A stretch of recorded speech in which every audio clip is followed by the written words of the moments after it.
Ketua Menteri Datuk Seri Panglima Musa Haji Aman menegaskan Sabah sentiasa mendapat kerjasama dan perhatian dari Kerajaan Persekutuan, terutamanya dari segi pembangunan agar selari dengan negeri-negeri lain.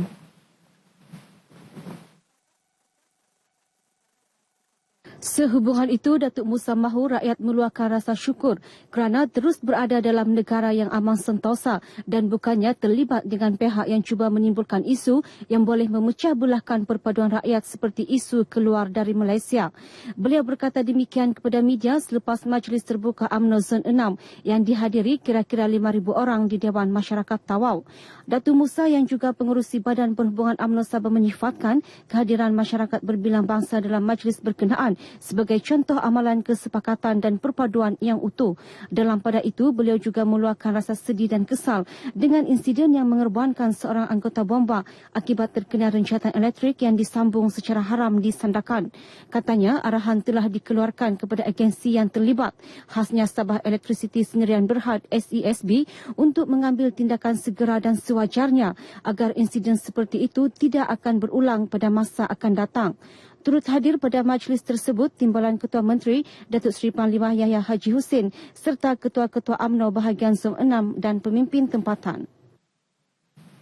Kesediaan pelabur asing dan tempatan membuka pusat latihan khusus untuk melatih pekerja mahir dalam pelbagai bidang industri amat dialu-alukan. Menteri Pembangunan Perindustrian Sabah, Datuk Raymond Tan Shu Kia berkata, langkah itu berupaya membantu menangani masalah kekurangan tenaga kerja mahir di negeri ini.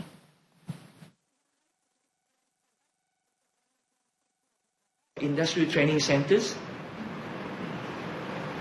This is very important. We ask the investor to give the module to the training centers. Then we get the children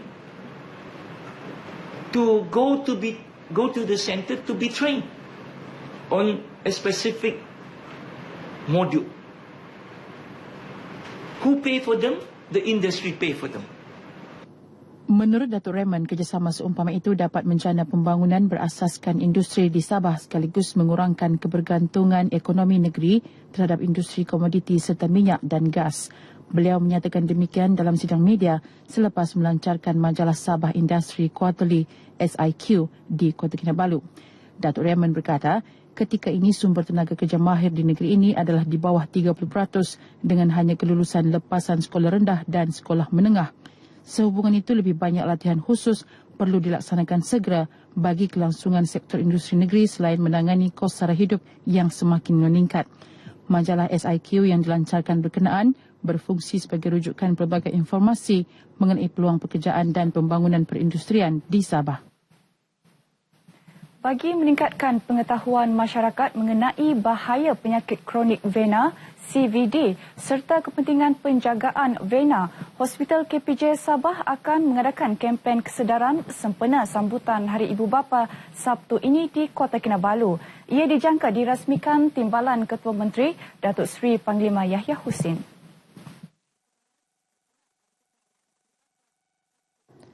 Menurut konsultan dan pakar bedah plastik hospital berkenaan, Dr. Charles Lee, adalah penting untuk umum mengetahui tanda-tanda serta kesan CVD agar langkah pencegahan serta rawatan awal dapat dijalankan. Katanya antara kesan ketara CVD ialah mengakibatkan kaki bengkak, ulcer, perubahan kulit, pembentukan darah beku dan embolisma pulmonari. Dr. Charles menyatakan demikian ketika memberi taklimat Happy and Healthy Legs for Life di Kota Kinabalu.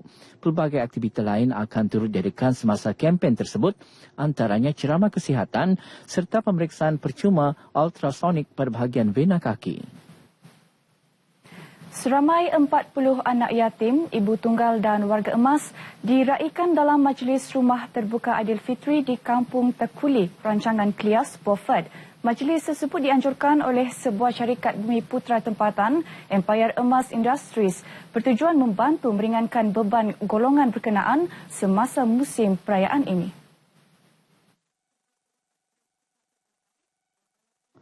Pengarah Urusan Empayar Emas Industries Muhammad Saidi Sariah berkata, majlis tersebut akan menjadi acara tahunan bagi memenuhi tanggungjawab sosial korporat syarikat itu dalam membantu golongan yang memerlukan bukan hanya pada musim perayaan, sebaliknya bila-bila diperlukan.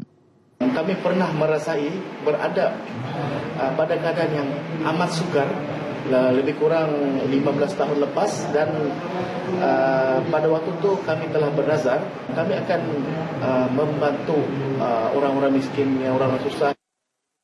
Beberapa penerima sumbangan yang ditemui juga bersyukur atas bantuan yang disalurkan. Kalau dapat bantuan, syukur alhamdulillah. Dapat membantu kami orang susah. Itu saja.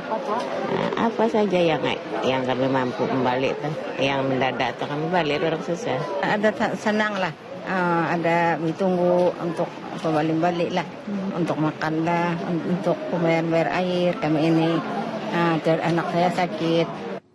Sementara itu, Ketua Pegawai Kewangan Syarikat berkenaan, Amza Sariah, turut menyatakan kesediaan syarikat itu membantu anak-anak kurang berkemampuan melanjutkan pelajaran menerusi alternatif tertentu yang akan dilaksanakan kelak. Ia bertujuan memastikan belia di kawasan tersebut tidak tercicir daripada arus pendidikan negara. Turut disampaikan dalam majlis tersebut sumbangan wang tunai kepada beberapa masjid di sekitar daerah Beaufort.